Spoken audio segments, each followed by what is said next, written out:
Friends நம்மளுக்கு பார்த்தீங்கன்னா, ஒரு ரெஸ்க்யூ கால் ஒண்ணு வந்திருந்தது. வீட்டுக்குள்ள படிக்கட்டுக்கு கீழ பார்த்தீங்கன்னா, ஒரு பெரிய பாம்பை பார்த்தோம் அப்படின்னு பார்த்தீங்கன்னா கூப்பிட்டுருந்தாங்க. நம்மளும் பார்த்தீங்கன்னா ஸ்பாட்டுக்கு போயிட்டேன். ஃப்ரெண்ட்ஸ் இந்த படிக்கட்டு கீழன்னு சொன்னோனே பார்த்தீங்கன்னா, நெறைய பேர் வீட்ல பார்த்தீங்கன்னா, அந்த படிக்கட்டு கீழ வந்து வேஸ்ட் திங்ஸ் இந்த பழைய பொருட்கள்லாம் போட்டு வச்சிருப்பாங்க. அந்த மாரி இடத்துலலாம் நெறைய பாம்புங்கள ரெஸ்க்யூ பண்ணியிருக்கேன். என்னன்னா கொஞ்சம் அடசலா இருக்கிறதால அந்த மாரி இடத்துலலாம் வந்து பாம்பு போயிட்டு பதுங்கிடும்.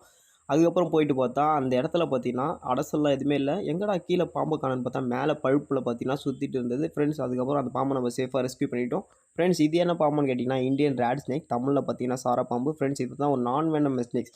ஃப்ரெண்ட்ஸ் இன்னமும் நம்பிட்டு இருக்காங்க. இந்த சார பாம்புங்கலாம் பார்த்தீங்கன்னா, வால்ல அடிச்சிரும். வால்ல தான் பார்த்தீங்கன்னா, ஏதோ கொடுக்கு இருக்கும் அப்படின்லாம் சொல்லிட்டு இருக்காங்க. ஆக்சுவலா விஷம் இல்லன்னு தெரிஞ்சா யாருன்னா டிஸ்டர்ப் பண்ணலான்ற காரணத்தால தான் பார்த்தீங்கன்னா, இந்த மாரி விஷம் இல்லாத பாம்புங்கலாம் பார்த்தீங்கன்னா, ஒரு ஒரு ரீசன் சொல்லி வச்சிருப்பாங்க. அந்த பச்சை பாம்பு வந்து கண்ண கொத்திரும். அதுக்கப்புறம் பார்த்தீங்கன்னா, இந்த சார பாம்பு வந்து வால்ல அடிச்சிரும். அதுக்கப்புறம் மண்ணுளி பாம்பு தொட்டா குஷ்டம் வந்துரும். அப்புறம் வந்து இந்த கொம்பேரி மூக்கன் வந்து சுடுகாட்ல போயிட்டு போக போணும். இப்படி ரீசன்லாம் சொல்லி வச்சிருப்பாங்க. ஃப்ரெண்ட்ஸ் இது சார பாம்புலாம் பார்த்தீங்கன்னா, செம்ம ஃபாஸ்ட்டா மூவ் ஆகும். நீங்களே பாருங்க எவ்வளோ ஃபாஸ்ட்டா மூவ் ஆகுது.